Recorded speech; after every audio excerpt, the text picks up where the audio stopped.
Though this is a virtual event, Victoria Festival of Authors is located on the traditional ancestral territories of the Lekwungen people, also known as the Songhees and Esquimalt nations.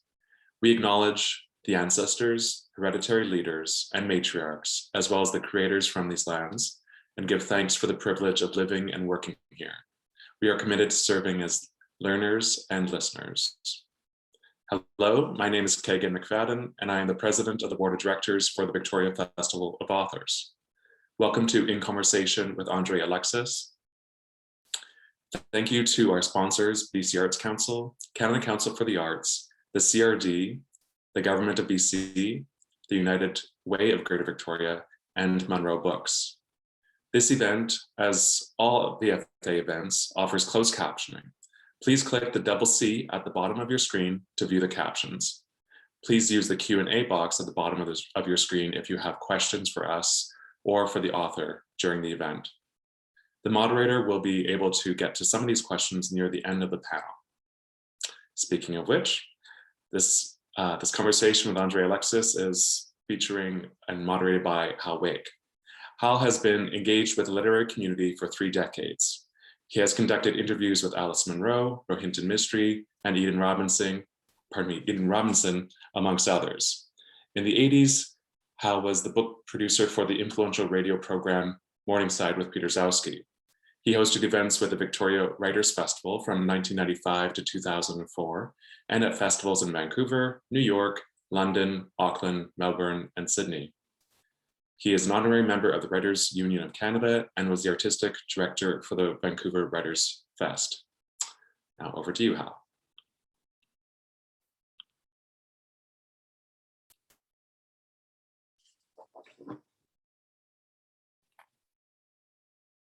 Thank you, Kagan. It is a great pleasure to figuratively be back in Victoria. The festival in Victoria has always been a huge, huge favorite of mine, and I'm very honored to be here today. There are a few contemporary writers I can think of who have the audacity, dedication, vision, and talent to create their own cosmology or universe. The British novelist David Mitchell, best known for Cloud Atlas, is one, and our own André Alexis is another. In his 5-book series called the Quincunx cycle, Alexis has used 5 different genres to delve into morality, philosophy, love, classical literature, art, and what it means to be human. Along the way, he paints a vivid and loving portrait of Toronto.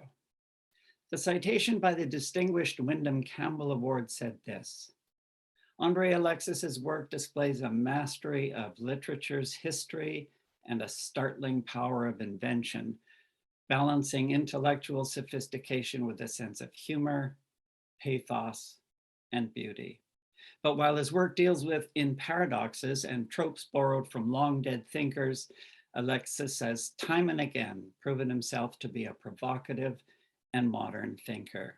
His work feels ever current, even as it delivers all the humor and warmth of a well-told tale.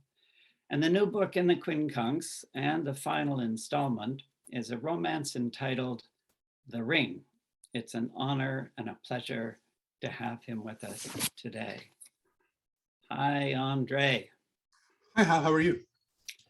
I am just fine, and very much looking forward to this. This is such a rich novel with a lot of things to talk about. But and it was, I'm sure, a monumental task to write the whole series, and it's going to be a bit of a task to cover a lot of ground in the time we have. But we thought we'd begin with a reading so that people can get a taste of what we'll be talking about, the new book. Sure. So I'll just read from near the beginning of the book and then peter out after around 10 minutes. They were all on the top floor of the Gardner Museum at a fundraiser for the Toronto Symphony. Simone, who had not stopped to greet or even acknowledge Gwen, was obviously in her element. She must have attended hundreds of events like this one, whereas Gwen could not help feeling out of place. Even things that should have delighted her made her uneasy. The view of the Royal Ontario Museum, for instance. How wonderful to look over at the still unmodernized face of the building, a place her father had often taken her. In her 28 years, she'd never seen the museum from quite this angle, and the ROM seemed new, wonderful. But it also felt as if she were looking down on an old friend while in the company of men in suits and women in evening wear, all of them conversing as tidbits were presented to them on silver platters, mac and cheese with truffle oil, tuna tartare on crackers, finger-shaped eggplant and parmesan sandwiches. Gwen, 5'9", the daughter of a Welsh-born man and a woman of African descent, a country girl having grown up near Sarnia, had come to keep her friend Nadia company. Nadia had got tickets to the fundraiser when one of the executives in the office where she worked could not attend. Is it formal? Nadia had asked. No, it's casual, had been the answer. Apparently, a handful of people had been told the same thing, enough of them that Gwen did not feel out of place in her black pencil skirt and dark blouse, her long frizzy hair held up and out of her face by a navy hairband. But while there was informal wear to be seen, the fundraiser was only casual, the way nonchalant displays of wealth are casual. Olivier was among those who were not flagrantly wealthy, but he was not casually dressed. There was something European about his appearance, a light growth of beard, deep-set hazel eyes, a strong jaw, his ears almost eccentric, one of them sticking out more than the other. His brown hair luxurious on top, but neatly trimmed on the side, and his choice of clothes, dark gray chinos, a light blue shirt open at the neck, a blue jacket, and he smelled faintly, pleasingly, of sandalwood, vanilla, and citrus. Do you go to the symphony a lot? He asked. Gwen admitted that she didn't, that she wished she could afford it. After that, they spoke with an ease she found comforting about a number of things, about music, about her preference for jazz, about her father, a working jazz pianist, about Olivier's parents, about the death of his mother, who'd been, in her time, a piano teacher, and about his admiration for Tancred, whom he'd known from childhood. As she spoke to him, Guinevere felt herself at ease. Her self-consciousness dissipated to the point where she could composedly take in her surroundings. Yes, the fundraiser felt strange to her, the gathering a pretext for displays of wealth and standing, but so what? It was in the service of something she too believed in, music, which she'd learned to love through her parents. So the fundraiser was meant for someone like her as much as anyone else. This sudden feeling of arrival, which she credited to Olivier, was so pleasant that she was disappointed when Tancred interrupted them. Gwen, he said, I'm sorry to take Ollie away from you, but we've got to go. He hesitated, looking into her eyes before turning away to say something to Olivier. He then turned back to her and said, You're from Sarnia, aren't you? She didn't want to give him the satisfaction of being right, but his rightness disarmed her. How did you know? She asked. I'll tell you next time, he said. I look forward to it. He smiled, held up a hand in farewell, and went off. Olivier, meanwhile, apologized for leaving. I've enjoyed talking to you, he said. I hope we can do it again. Can I give you my number? For the first time that evening, he sounded formal.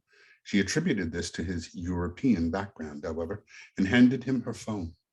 He entered his name, number, and email address, and, both of them amused, they shook hands as if they'd come to a significant agreement.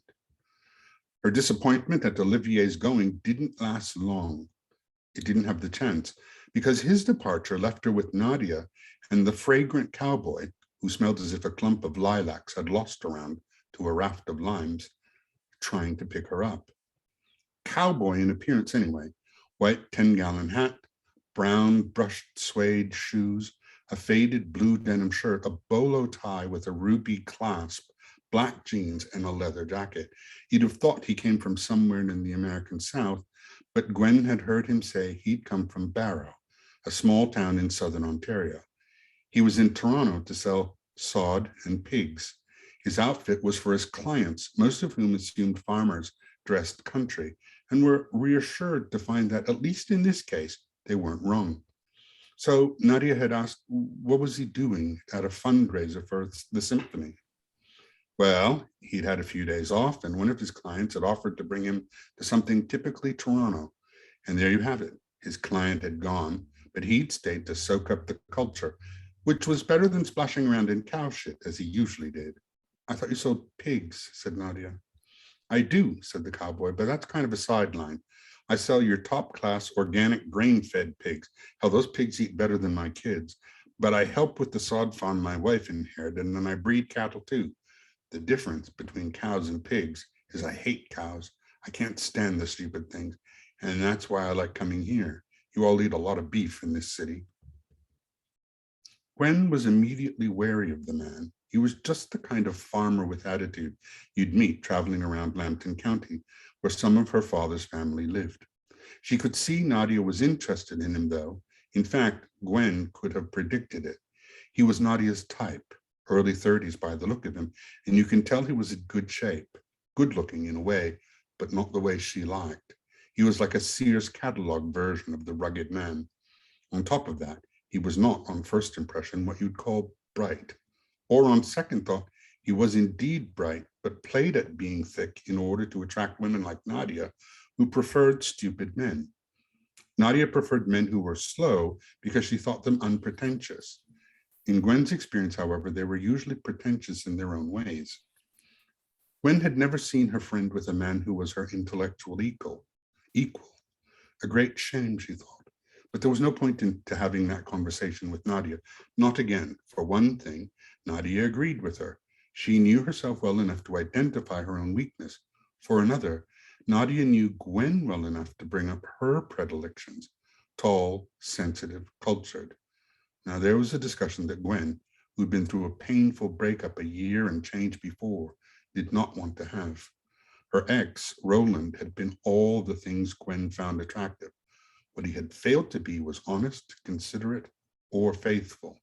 Worse, he'd acted as if it were her fault he slept with other women. And she'd forgiven him, and forgiven him again. And she might have gone on forgiving him, but mercifully, as she now thought, he'd moved to Vancouver to be with the love of his life, a conniving woman he'd been seeing while he was with her. Nadia had seen her through the worst of all that, months and months of grief and humiliation that still seemed recent, though it was going on 2 years. The least she could do was support Nadia, whomever Nadia decided to be with. So it was easier to accept that men like this Robbie would come and go in Nadia's life until Nadia found a man who met enough of her needs to last. Robbie, married on top of everything else, would not last. Gwen was sure of this. But for Nadia's sake, she smiled when he happened to look her way and feigned interest in his words. You know, he said, you remind me of someone. Where are you from? I'm from Brights Grove, she answered. Oh, hell yeah, that's pretty much Sarnia. Had a friend who grew up there. Bet you were glad to get away. He wasn't wrong, but Gwen didn't want to encourage him. Not really, she said. What do you mean, said Nadia. You couldn't get away. You couldn't wait to get away from Buzzards Grove. My parents are there, said Gwen. I miss it. Besides, it's where my placenta's buried. So I've got a connection to it. Well, there you go, said Robbie. We've all got to come from somewhere. I'm from Barrow, born and raised. Got a wife and kids there. I can't see the good or bad talking it, but I don't mind getting away every once in a while, especially when I get to meet pretty women like you two. Under normal circumstances, that is, if she'd been alone with him, Gwen would have cringed at these words. The man had no idea how ridiculous he sounded, but Nadia was interested in him, and if she'd caught Gwen rolling her eyes, would have felt she needed to defend him, and that would have drawn the two of them closer. So Gwen again smiled politely. There you go. Thank you. Thank you very much. You know, I just want to, Nadia and Robbie kind of fade into the background a little bit or become a counterpoint to the main love story, and Gwen certainly comes forward, and a number of other characters. So we'll get into all of that later, but I was struck just again listening to you read about your command, your use of the senses, and how I mean the smells, the dress, every character is described in such detail. How these are your creations, these people. So how do you dress them, and how do you know what they smell like? Well, smell is a holdover from writing 15 Dogs. It was in writing 15 Dogs that I had my first awareness of the world as a domain of sense. And because I had to imagine what it would be like for a creature who smelled first, even maybe before they saw. And it was like this is going to sound strange, it was like while I was traveling on the streetcar, smelling the different districts of Toronto, that it really, really came to me. And it was how I was able to write 15 Dogs. And this is kind of a carryover for that. What do they smell like is, as you say, part of the senses. But of course, it's no surprise that there are 5 senses and that there are 5 novels. And so the concentration on food, taste, smell, touch, all of these are part of the kind of defining of the human that goes on in the novels, I think. And in your case, then, in writing 15 Dogs, you had to kind of turn up and tune in the sense of smell, which we so often take for granted. We don't, sometimes we're oblivious to what's, unless it's a really powerful smell, but smell and taste, you know? I remember listening to a CBC documentary which said that when a dog walks into a room while you're making an Irish stew, the dog can smell each of the component parts of that stew. It can smell the carrots, it can smell the beef, it can smell the salt. All of these things are like part of its like perception of the world, which I thought was fantastic and which kind of guided me to writing Dogs. But that has carried over in my kind of guiding me to my sense of, you know, how people smell, how the world smells. But as to how people look, that actually is sometimes I'll like, for instance, for a character like Willow in The Hidden Keys, I looked at a picture of Marianne Faithfull as she was older and described Marianne Faithfull and what she was wearing. There are some times where it just comes from looking at a picture. And there are other times when I'll guess. I'm pretty good. Like, I remember looking at Sears catalogs and whatnot. So that's still up there. But with this novel, there were also times when my partner, Elaine, just would not let me dress a woman the way I wanted to. So I had to change it based on her outrage that somebody would be dressed that way. In fact, Robbie wearing a 10-gallon hat, which is meant to be amusing, offended her. She couldn't take the character seriously, knowing that he would wear a 10-gallon hat. So I had to insist, you know, that it was appropriate for him because of who he is. Yeah, you didn't take the hat off. No, I didn't. Let's go right back to the beginning, and because that's a lovely way to start. But how did the whole Quincunx series, I mean, the idea, where did it come from? How did this get underway? It's actually not that mysterious. It's kind of like an accident. There is a film by Pier Paolo Pasolini called Teorema. And for those who don't know it, it's a film in which a mysterious person, played by Terence Stamp, comes into the lives of a bourgeois family: father, mother, daughter, son, and maid. And through the course of the movie, he sleeps with all 5. And this sleeping with them changes them in the way that, you know, the gods of old would change those they slept with. And there is even though Pasolini was an atheist, there is actually an element of the divine to Terence Stamp's character. And when he leaves, this is particularly when the kind of notion of the divine comes in, because each of them are very, very distressed by his departure, just like the leaving of the divine or the leaving of a god. It's an amazing film for an atheist to have made, because it's so suggestive of divinity and power. And I wanted, frankly, to deal with that, to rewrite it in some ways, to use that theme. And I thought what I was interested in was the family. The family is interesting, and I tried at various times to write about that family, and I couldn't.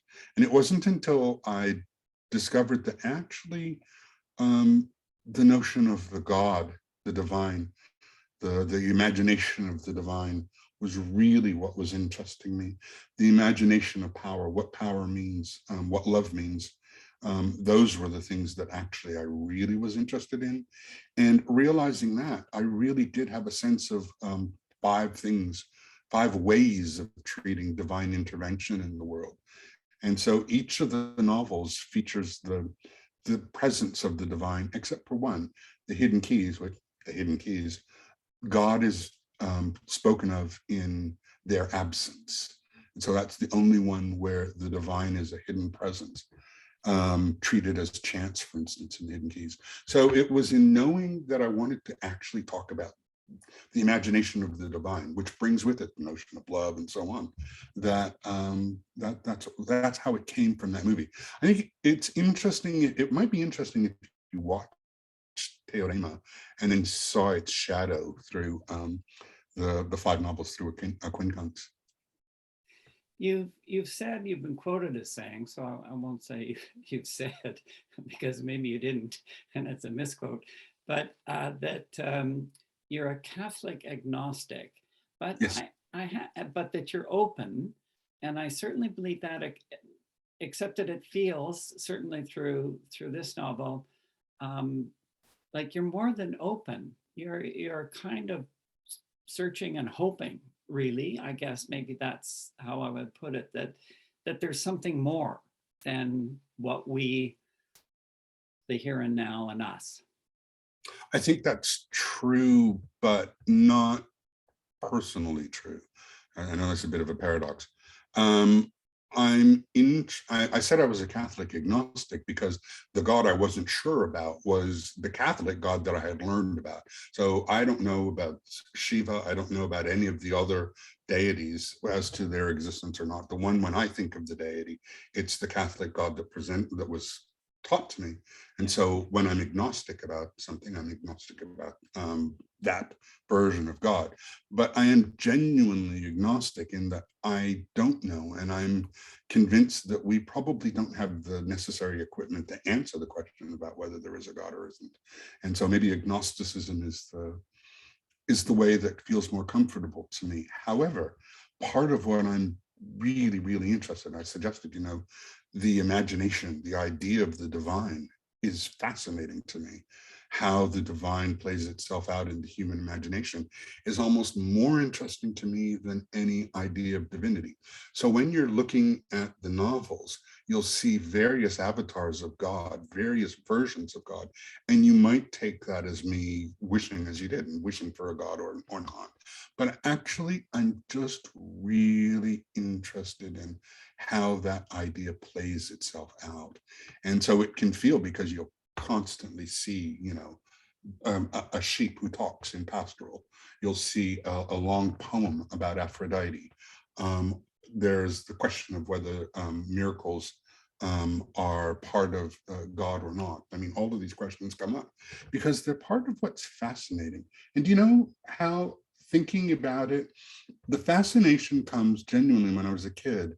And I was reading about it's either Renaissance thinkers or earlier, who asked the question about whether it was possible that the souls of animals ascended to heaven or not.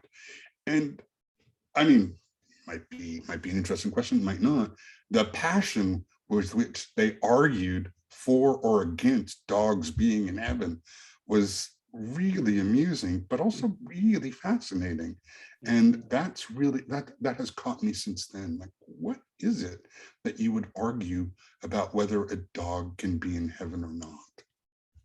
Well, I describe myself as an agnostic because I'm hedging my bets just in case, it all comes through, and and I can nod my head and say, yeah, well, that was close. I can tell you, I'm going to be very disappointed if there's some guy with goat's feet and horns when I tell you. I'm really going to be angry. Really, really. Can you? So that's a good grounding in the series. Now, can you explain the Quincunx, because this is essentially a geometric configuration? Absolutely. Yeah. It's very easy to visualize. It's like the 5 on a set of dice. There are 4 corners, 1 point in each corner and 1 point in the middle. And that arrangement is called a quincunx. And part of the reason that I use it is that I had those 5 ideas, but also that I was reading an essay by Thomas Brown called Garden of Cyrus, and he spoke of the quincunx as being the shape that the plants would be planted in heaven. So God's version of a garden would include quincunxes, which again is just one of those ideas that I adore, because it's so interesting that we can think so specifically about something that we can't know, you know? So the ring, it comes out last, but is really the third Yes. in the series, which puts it at the center Yes. of the die Yes. and makes it, does that make it particularly important? No, I think each of them is, I know each of them was written to be very much their own self. So when you read Pastoral, you should be able to, if you don't want to read the other 4, that's fine. You should be able to enjoy each one on their own. The only thing about the third one was that I had to distinguish it as being in the middle.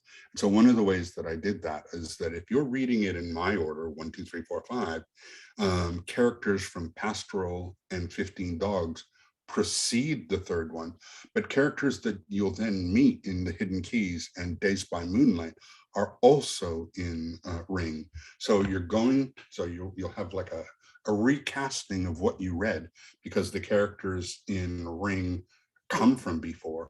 But then as you read Hidden Keys, that will change your reading of Ring.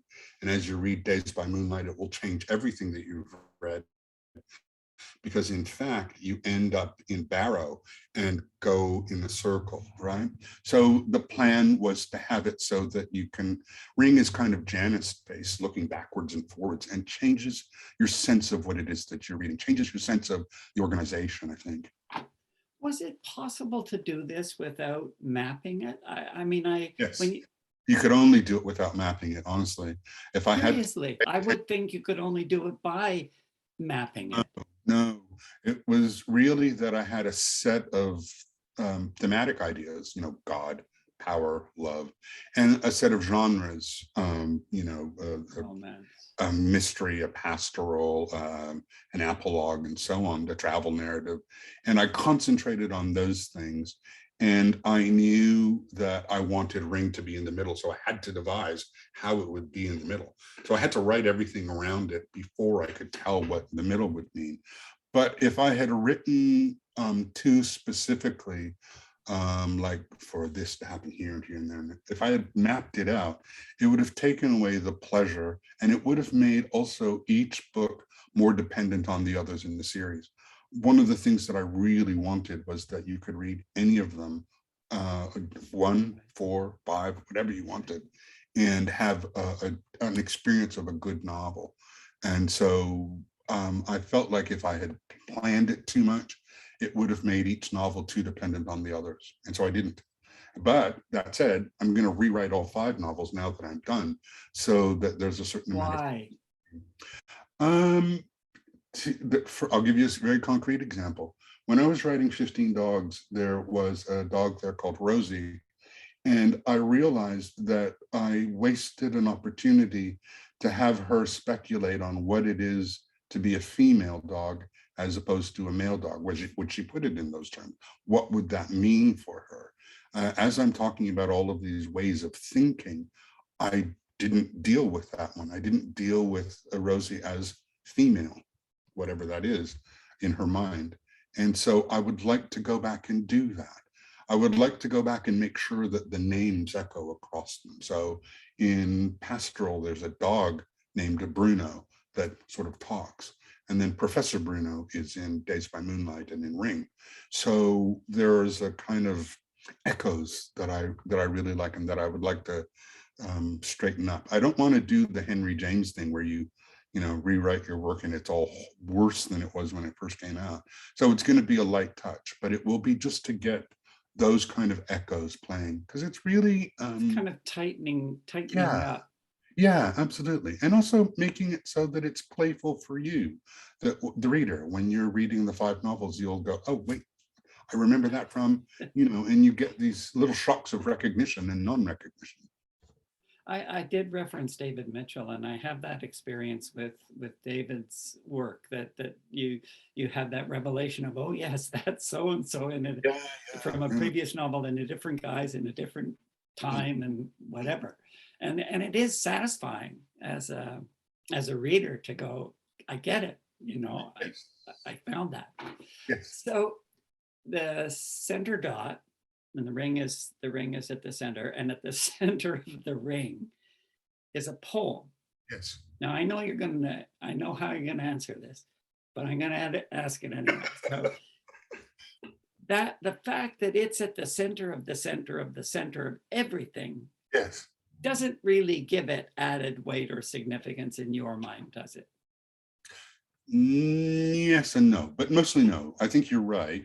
But I mean, it has again, like most of these things, they have very personal reasons. So when I was 8 or 9, my mother decided that she would read poetry to me. She read Rhyme of the Ancient Mariner and Graves' Elegy on a Country Churchyard, which are her 2 favorite poems. And one of the most intense moments of my life is just being with my mother on the chair. I can remember the chair. It was in Petrolia. And I would be listening to my mother read poetry to me. And so for me, poetry is central to my sense of literature, but it's a deeply personal connection to my mother. Ring is, I suppose, I don't want to say a love letter, but it is a kind of in honor of my mom, because I do the work that I do because of mom. And so it was meant to be spoken by a woman. It was meant to be a poem that is passed on by women. And in fact, in the audio book, a female actor reads that. It's a classical Greek poem, Yeah. in English. Mm. Did you find it difficult to find that? I'm going to use the word voice. The Greeks wouldn't have, but to find the right feel for the poem, for that I'm form? going to be honest with you, Hal, because it was a surprise to me. I knew that I was going to be that I was going to be writing a long poem. I wanted it to be 500 lines long because, of course, 5 books, blah, blah, blah. I didn't quite make it. So the poem's in some ways a failure. It's 455 lines or something. And I thought it was going to be very, very difficult. It's hendecasyllabic for the most part, which means 11 syllables. So it's really based on a classical model. And I thought, it's going to take me a year to write this stupid poem. I know it. It didn't. Took me less than a month. I knew the story and the story had been within me for so long that when it came time to write it, I just wrote it. And it was, as I said, it was very much a surprise, and probably one of my favorite experiences. So you were channeling something. Yeah. My love for literature, my love for Greek poetry, my love for storytelling, all of those things are centered in that kind of, it's kind of like almost like a fake epic of some sort, which I really did enjoy writing it.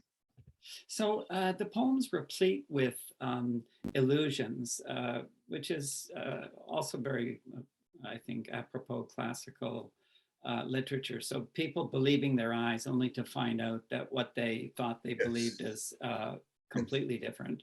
Yes. And it seems to me that the one of the critical points of the poem is the line, since this is a romance, and we'll get into some of the love stuff, but the line, "For what is the beloved if not an illusion?" Mm-hmm. What do you mean by that? Well, all through the novel, there is the sense that you can change, that she inherits a ring, we should say. She inherits a ring, which allows her to change 3 aspects of the person that she loves. She being Gwen. Gwen, yes, the heroine. And whether she uses them or not is, I suppose, the part of the journey of the novel. But she has to decide who he is before she can change him, no?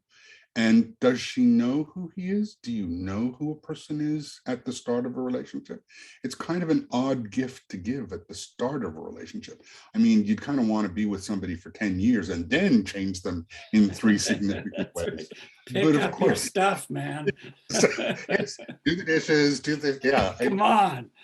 After 10 years is when you'd really want to use the wishes, but not at the start. So it's a bit of a fake gift in some ways, but it's also a kind of lesson in what the other is who is the other. And that's why in some ways, when you love, the other is always invented, because that time of this great feeling is usually right at the start. Although for me, love is not this moment attained or this concrete moment. It's the process of loving. It's the coming to know.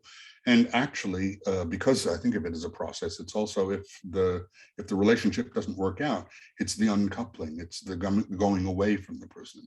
It's easier for me to think of love as process than as this one thing, and therefore that's why the beloved isn't an illusion until you get to know them, until you come to that point, But then it doesn't matter for the goddess's sake, for Aphrodite's sake, whether her beloved was an illusion or not, because the feelings that she feels are just as real for this illusion as they would be for one that she knew deeper.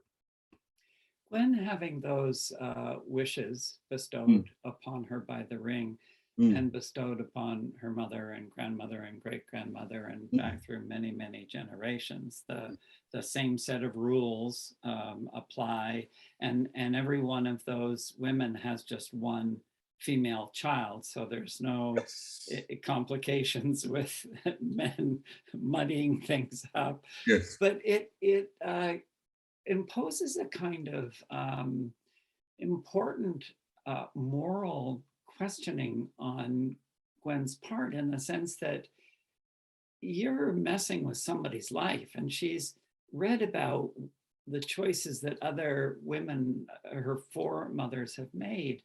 Yes. And she doesn't want to interfere. Tancred is the man that she's destined to be with. And she doesn't want to hem him in or determine something. And one of the key factors in all of this too is that there's a consequence for her from what constraints or what she places on her beloved. How she changes, yes. Yeah. So that's a real moral challenge. And she takes it very, very seriously. So there's 2 things. Their relationships. So in exchange for this ring, which they keep and which they have passed on for generations, they've all had successful marriages. And I've come to think of the ring as a really good marriage counselor. If you want something, you have to give something else, which means I spoke of love as being a process. Love is an equilibrium. Well, love is, in some sense, the keeping of a balance between the 2 people who love each other. And the ring, although in some ways she thinks of it as a curse because she has to think, well, how am I going to use these wishes? It is also a really great blessing in that it does demand something of you as you demand something of the other. Yeah.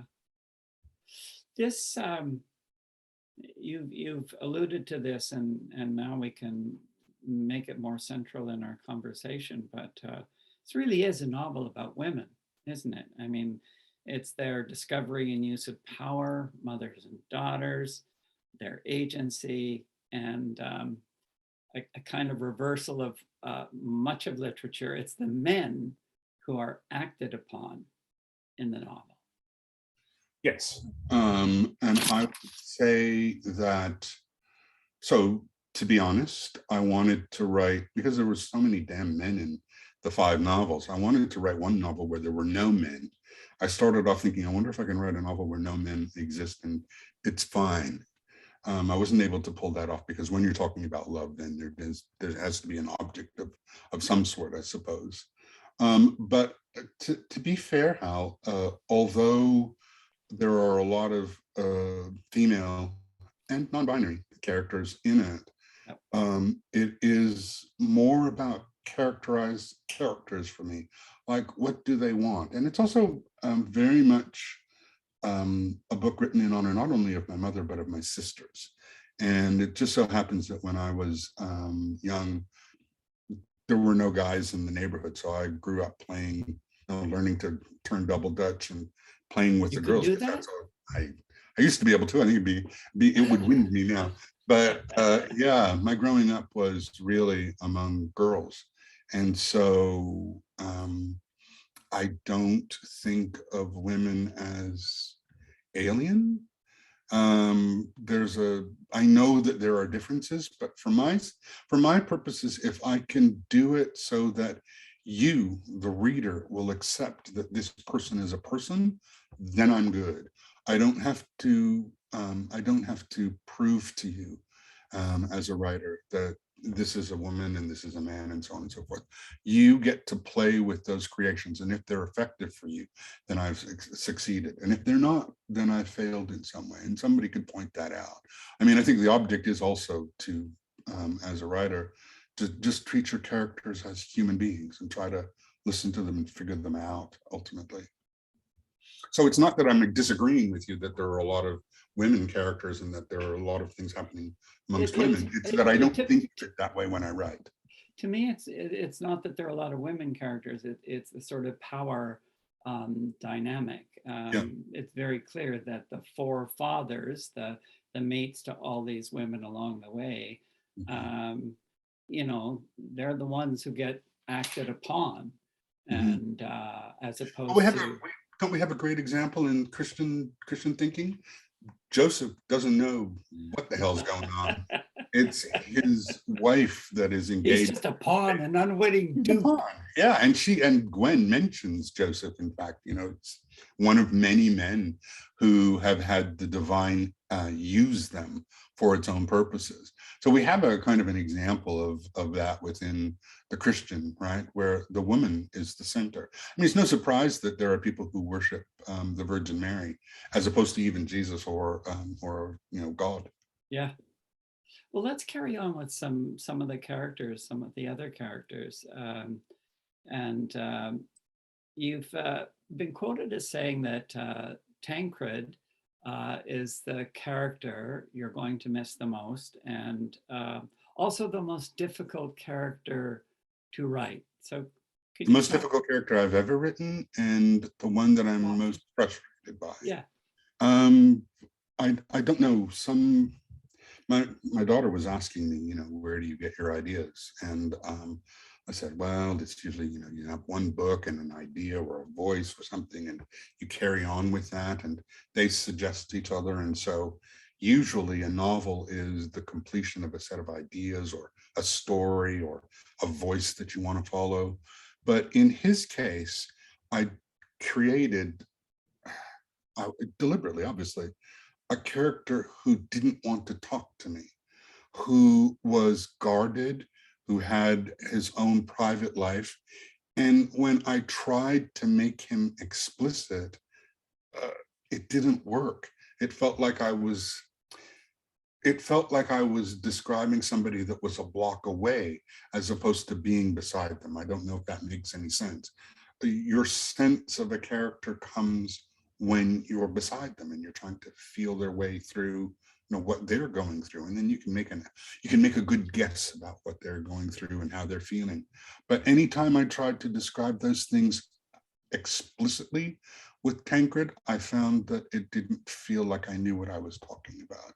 And it's so frustrating that I feel like I have to do another novel again, although Alana, my editor, would be like pulling her hair out because we've tried twice now to sort of like get him.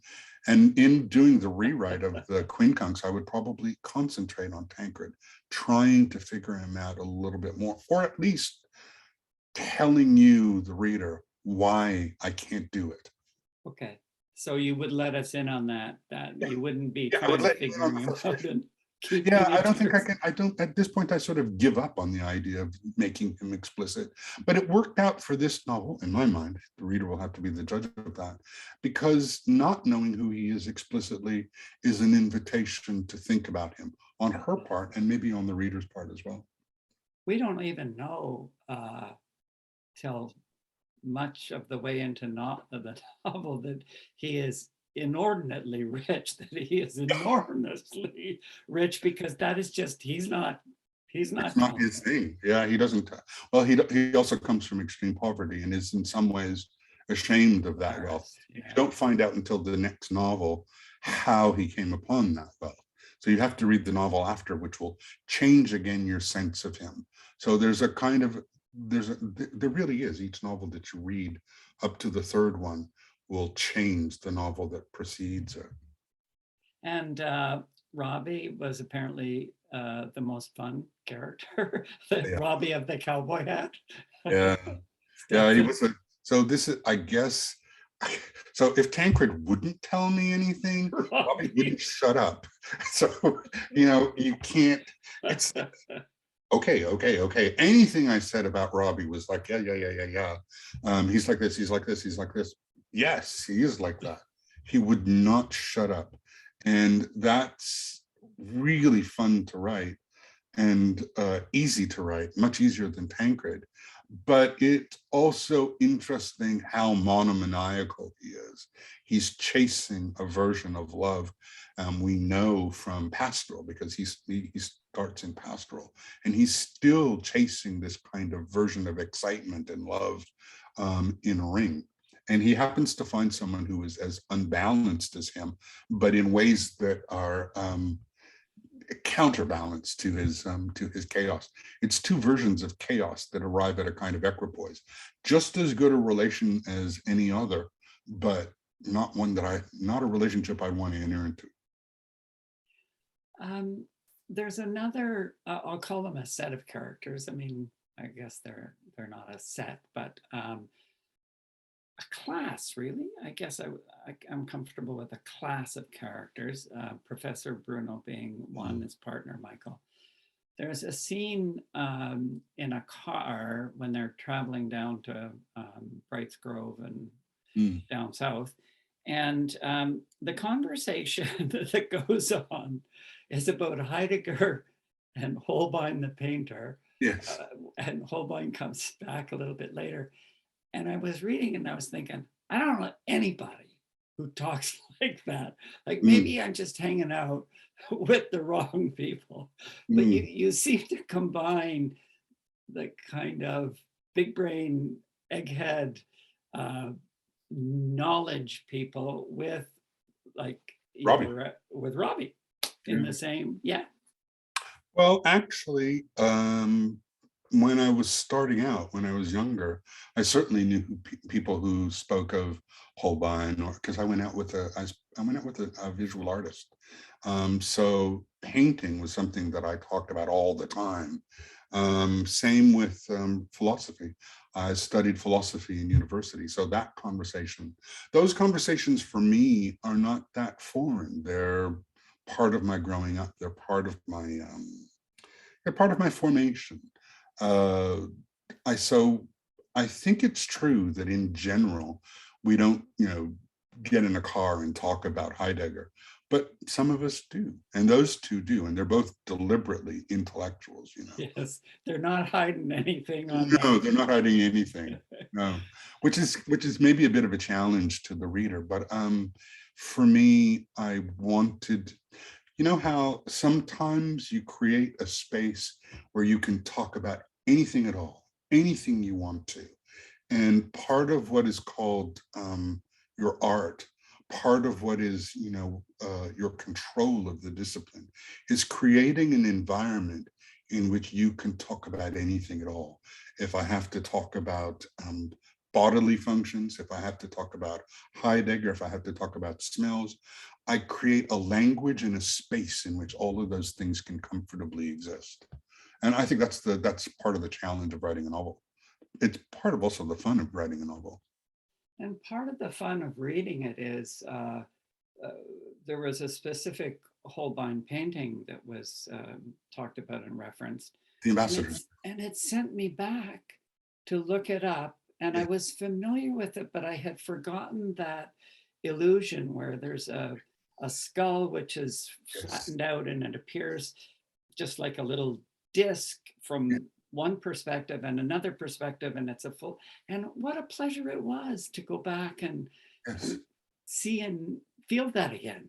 Yeah, I'm glad you say that, because it's true that there are sometimes by the way mentions, talking about Heidegger, talking about the Greeks, talking about these things. Yes, they're a little bit out of the way for most of us, but if you have the inclination, you'll find that they do talk to the fiction that's going on. I'm not mentioning them at random.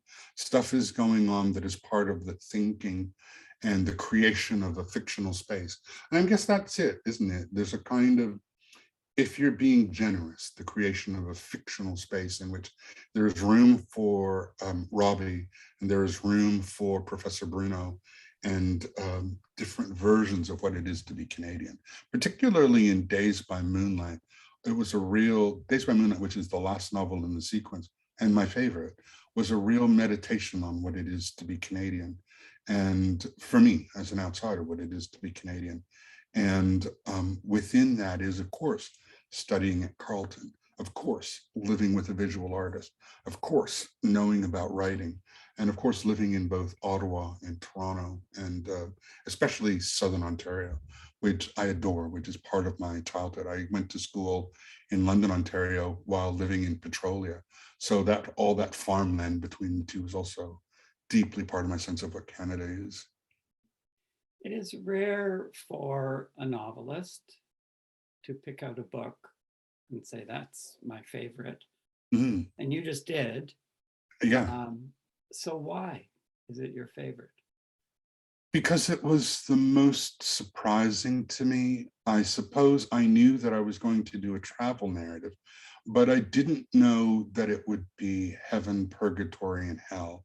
I didn't know that there would be the model. There's kind of like versions of the Dantean as you go through Days by Moonlight.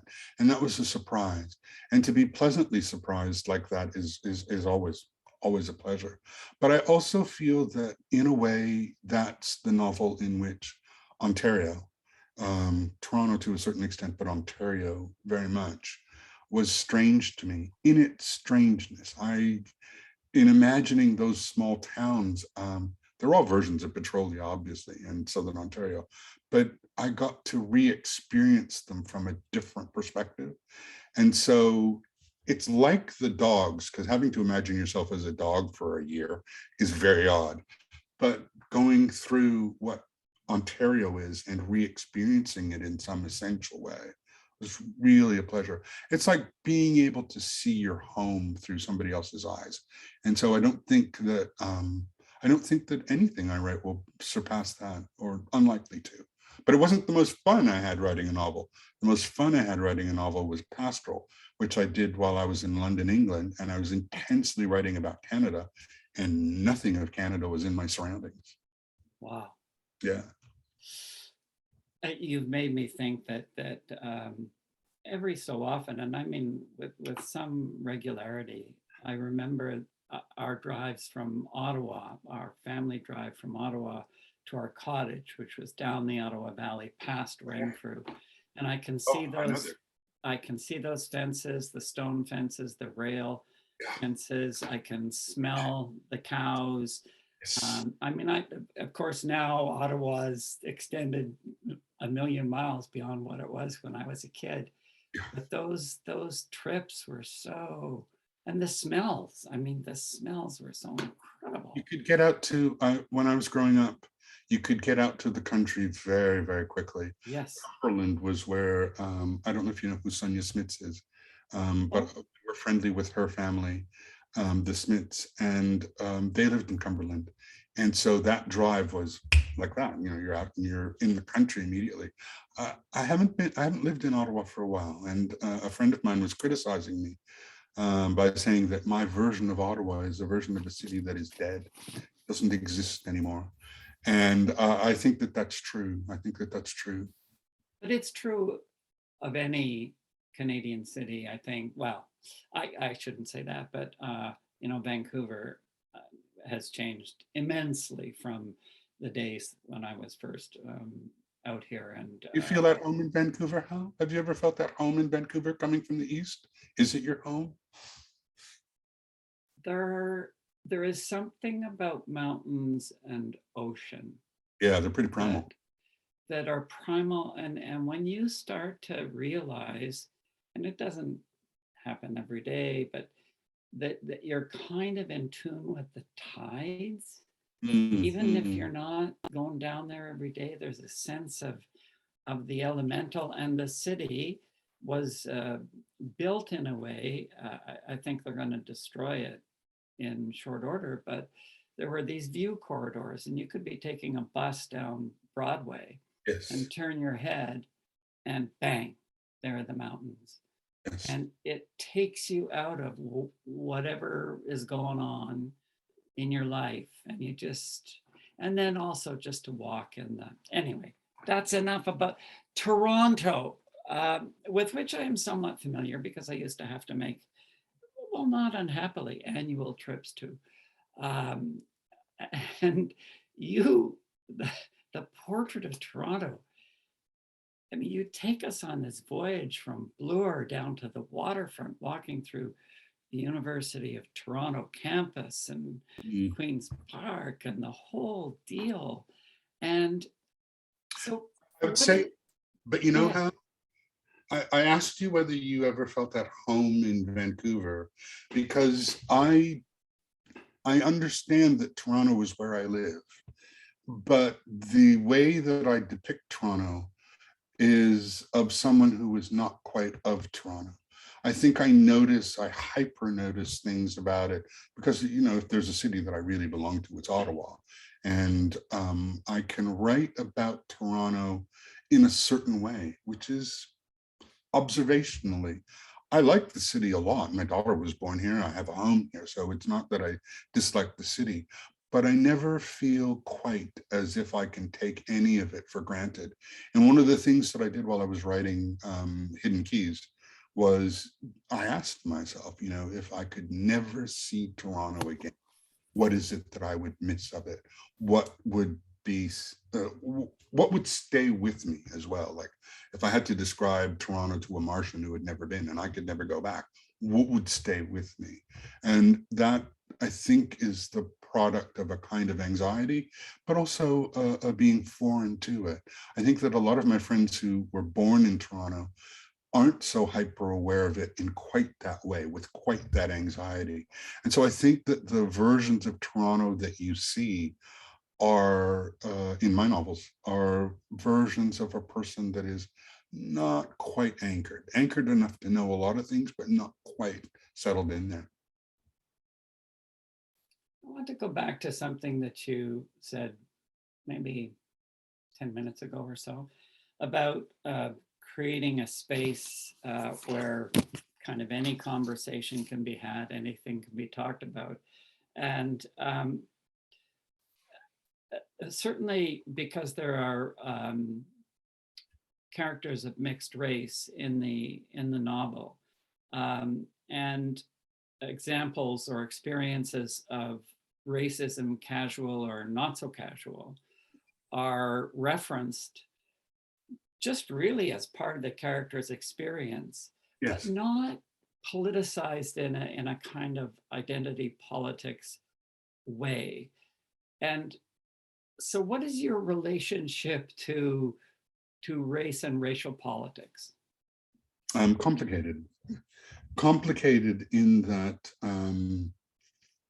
I feel a certain amount of resentment now that it is expected of someone who is of a different race that they will refer to their race, you know, almost primally as part of their experience of the world. I feel to an extent that my sense of my race comes mostly when other people bring it up, rather than I'm aware of myself as a Black person experiencing X, Y, or Z. And so in my fiction, I'm not, of course, I I'm Black. There's no disguising it, and there's no will to disguise it. I love my culture. The culture that I come from, Trinidad, Canada, is I'm fine with. But there is, for me, a kind of hesitance to give you a Black forward thing, because there's enough of that, I feel, that you should also be able to read from the perspective of someone who is of a different race, that is really about fundamental things like, well, is there a God? What is love? What is power? What does the land mean? How does it signify? What does it smell like? All of these things that have to do with being basically a primate in an environment are legitimate for me and necessary too, to counteract some of the forced politicization. You know, I know that I want to say this in a specifically, not neutral way, but a specific way. It's important that there have been people who speak of the political selves of Black people. It's important. They have allowed me to not speak about those things.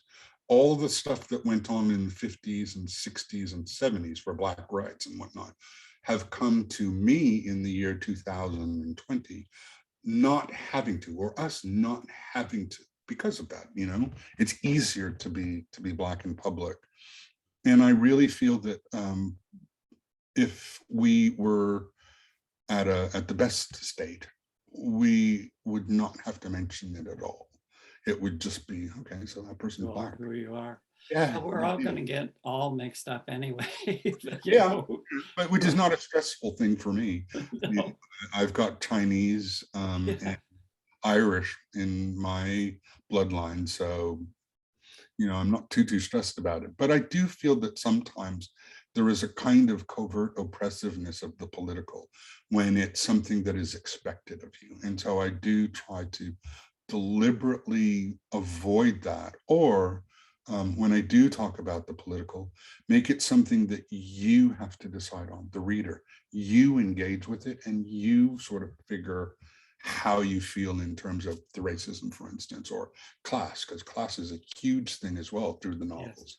Yes. But it's not me telling you, it's characters wondering about and you, the reader, engaging with.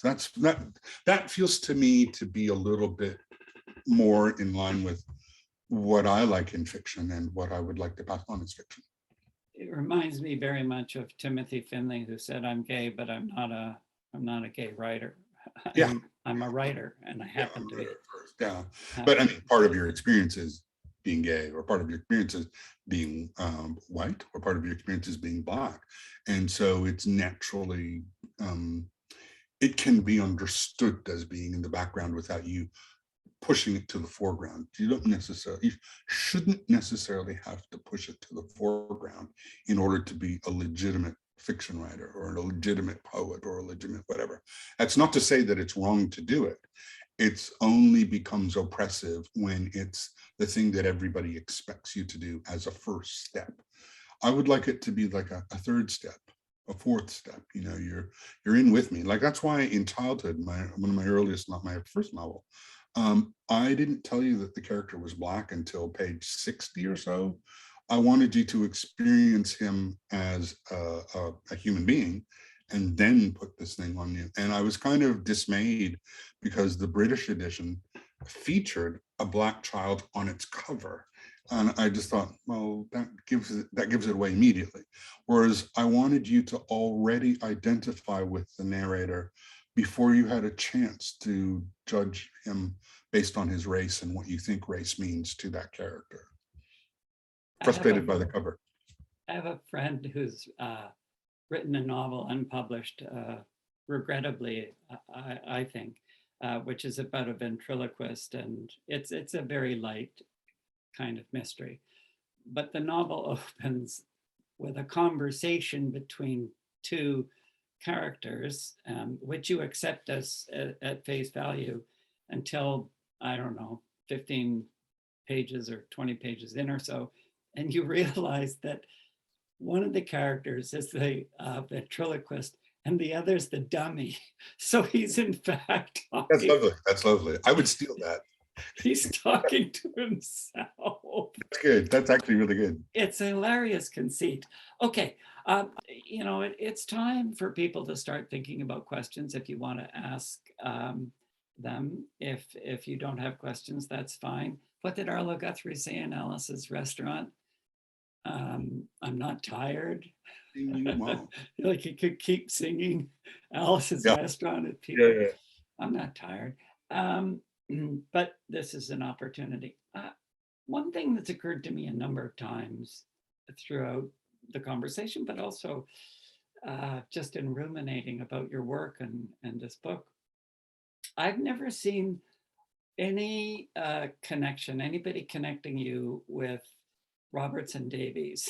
And there might be very good reasons for it. You get this fusty old Edwardian. But it seems to me that in his combination of magic and psychology and literature and all, you know, that there's a similarity. Do you feel any? Fifth Business was a novel that I loved. It's a novel that I loved when I read it, and I read it in high school. I had an amazing enriched English class when I was in grade 13. Grade 13. What high school? This is what you always ask about Ottawa. Oh, yeah, it's Canterbury. Oh, yeah. And Mr. Holloway was the teacher. And we read Fifth Business. We read Fifth Business. We read, I believe that's when I read The Stone Angel, which had an even greater effect on me than Fifth Business. And we read Duddy Kravitz. And we read, what's the Brian Moore one? Judith whatever. Hearn? No, not Judith Hearn. Before that, The Luck of Ginger Coffee. And I loved those novels. It was a really great course for novels. And so for the longest time, Fifth Business was really magical for me. But I tried to read it again, and I find the language kind of hard. And I didn't really love any of the novels after that.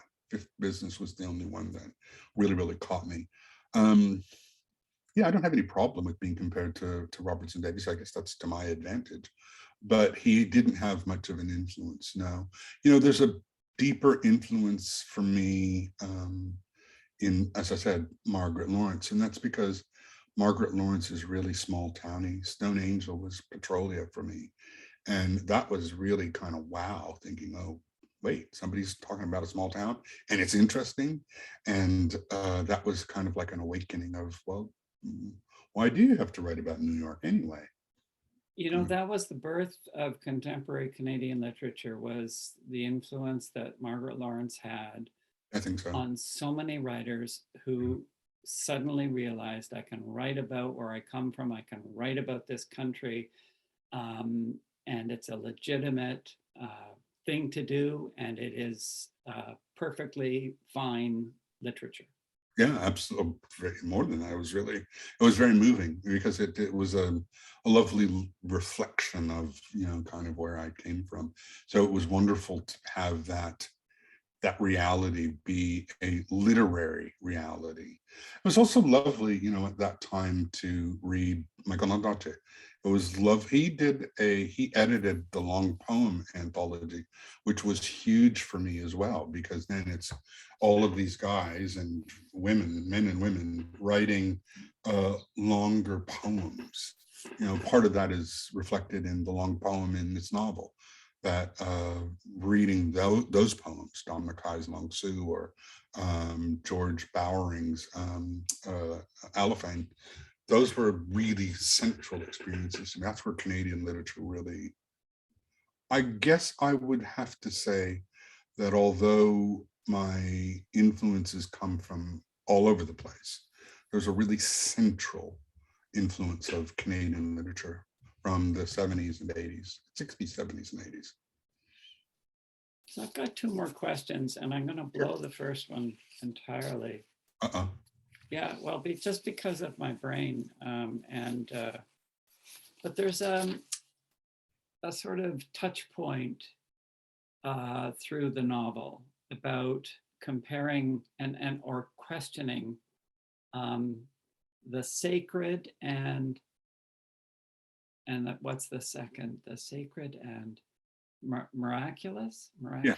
and Yes. so why is that of interest to you, and how do you parse it? We're getting back to the God thing.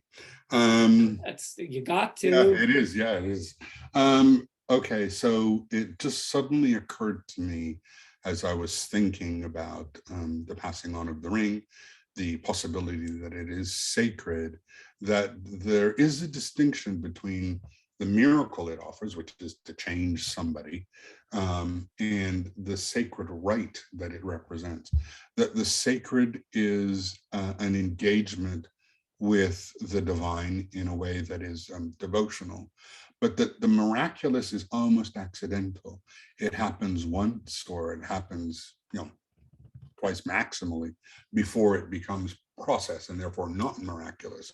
So the miraculous may or may not come from the divine, but it is a one-time offer, whereas the sacred is a constant seeking or being in the presence of the divine. Sounds a bit elaborate, but that's I wanted to make that distinction, that if you are constantly in the presence or feeling that presence of the divine, that is something in the realm of the sacred. Whereas the realm of the miraculous, which in the Bible gets spoken of, I mean, the loaves and fishes is tied to Jesus. And so there's a legitimate way to say, well, the miraculous also partakes of the divine.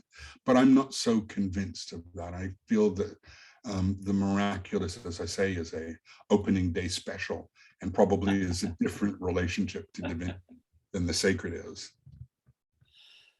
Okay, so this is my final question, and it's you've explored from different perspectives and in various ways this sort of one of the central questions that faces us, I think, as human beings, which is what does it mean to be human? And we've talked a lot about that in relation to the divine, but what conclusions, if any, have you come to about what it means to be human? So it's an interesting question, because I don't, and I don't mean any disrespect in saying this, I don't think of myself as solving problems or questions when I write fiction. No. There is the working out of certain characterization, structural matter. Like I'm really thinking of those things, the specific things, so that the deeper things can come through. It's almost like, if you're trying to deal with language and structure, then something deeper comes out as you're trying to deal with those things. It's a way of occupying your mind while deeper things come out. So I'm not really thinking about a humanity when I'm writing. But I suppose if someone were to say to me, André Alexis, as opposed to André Alexis, the writer, what feels essential to the human as I understand it, I would unhesitatingly answer the imagination. It is the ability to be in a place and not in it at the same time. It is the ability to think of ways of using the outside world that are unexpected, ways of telling ourselves stories and making sense of our experience, ways of imagining places that we would live, buildings. All of those things partake of what for me is imagining. The political for me is also in Asylum. I was speaking about the political as an act of the imagination, imagining the future, imagining a place that would be better. So yeah, the essential thing for me in the human is the imagination. And I wouldn't want to define it too much, because of course it has so many prongs and ideas attached to it. But if there were a word, that would be it. Now, that's not to say that dogs don't have imagination or whatnot. It may well be that every animal on earth has as vivid an imagination as we do, but there's something about how I understand how ours work that is essential to me. And I guess if somebody asked me to define it, then that would be my life's work, is trying to figure out exactly that. Sorry, that's a very all over the place answer, Al. No need to apologize. That's a perfect ending. Good. And I won't even try to add anything to it. So I don't see questions down there, which is fine, except that now I have to turn it over to, I think, a host who comes on and will sign things off. In the meantime, maybe it's a bit early for them.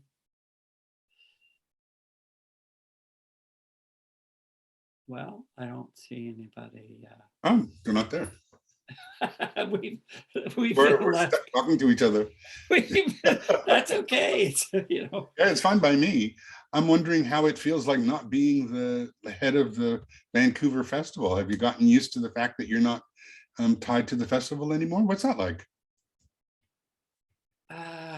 Well, I didn't realize the toll, actually, to be honest. The toll of being the director? Yeah. Yeah. It's all encompassing, and it not helped by the technological developments that mean that you're always reachable, you're always on, there's always there's no weekends off. There's, you know, that's not to say I was, you know, constantly doing it, but and there's a certain intensity about it, and also I'm not an artist, and I have a little imagination, a limited imagination, but there is something about wanting to do your work differently and better. You always want to push yourself to do something that just sort of takes a toll. My question sort of like, for me as a writer, isn't it like, what is it like to constantly meet people who write? Doesn't it kind of defeat the kind of excitement of what writing is, or is it actually something that transcends the day-to-day and you meet people that give you a renewed faith in writing, or does it just become a job? I mean, I can't imagine what it would be like to talk to writers all the time. It would drive me nuts. No, it doesn't become a job. And we've just had, for me, a deeply satisfying conversation. And I distinguish between interview and conversation. I'm not that interested in interviews where I ask questions and you answer them, and we, you know, perform this kind of little ritual dance. I'm much more interested in an engaged conversation, and that happens in the casual moments at a festival. I mean, and sometimes you're not even involved in it, you're just overhearing it. You're listening to two really great writers, really smart people talking, and who gets that privilege? You know, it's funny, there was a moment, like somebody asked me once my absolute favorite festival moment was, and it was before I had written a novel, and it was when I was at the Toronto Festival of Authors, and Yevgeny Yevtushenko, the Russian poet, was there. And so we're in the hostility suite, as it's called. We're in the hospitality suite. And I'm just having a conversation with him about Russian poetry, which I studied Russian for a while, and I knew quite a lot of the poets that he admired. It was just a coincidence. But at one point we were talking about the responsibility that the writer has to the land, which was a really interesting subject to talk about with him. And I mentioned that I felt that there was a sense in which it is our duty, in a way, to speak the land. I don't know if I believe that now, but I believe that then. And he kissed me, saying, "You could never be a bad writer." that was the exchange with him. Just that kind of that sense that we shared a notion of writers as not exclusive to the land, but belonging to a place, in that in some ways we are the noise that that land makes. And it was really a deeply emotionally satisfying moment for me.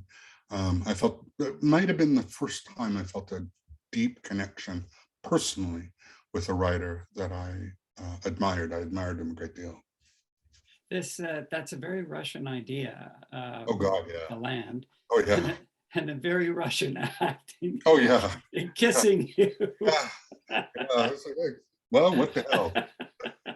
Hadn't happened before. Not something we do as a matter of no, not really, but spontaneous. No, but I suppose that would be the thing that I would love about literary festivals. Every once in a while, people whose work you deeply like, you get to interact with, sometimes to the detriment of the work, but other times in a way that is deeply revealing of the spirit behind. I think of the same thing with P.K. Page. I knew her towards the end of her life. And the thing that I took away from meeting her was how wonderful it is to be in the presence of somebody who has done this thing for 60 years or however long that she had done it by the time that, longer.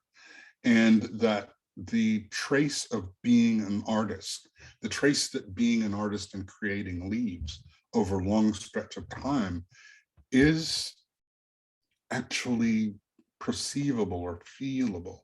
And it's it was interesting. It was I felt it as a kind of calmness in her, but it was also just yeah, hard to define that what you get from doing something over 60 or 70 years is not speakable, but it is there. It may be the same with, doing shoes for 70 years. It's just you become deeply a part of the process that you're engaged in. With her, I felt the depths of emotion tied to that process and practicing it for a long time. She was writing, I remember sitting in her living room, I don't know, maybe 6 months before she died, in her 90s. And she had just published, I think, a children's book. But PK's poetry taught me more about the metaphysical than any textbook could.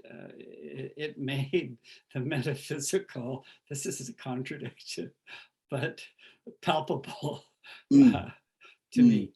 Wonderful. So Nancy Pearson says that she doesn't have a question. Just like to thank André for sharing his wisdom so broadly and for a good conversation. And so thank you, Nancy. And then Diana Alvarez says, thank you for the discussion. And she does have a question. What's next for André aside from rewriting 5 novels? What's next for André? So there's going to be a play version of 15 Dogs done by Crow's Theatre that's coming out in February. They're doing their first version of it in February, which I'm interested in.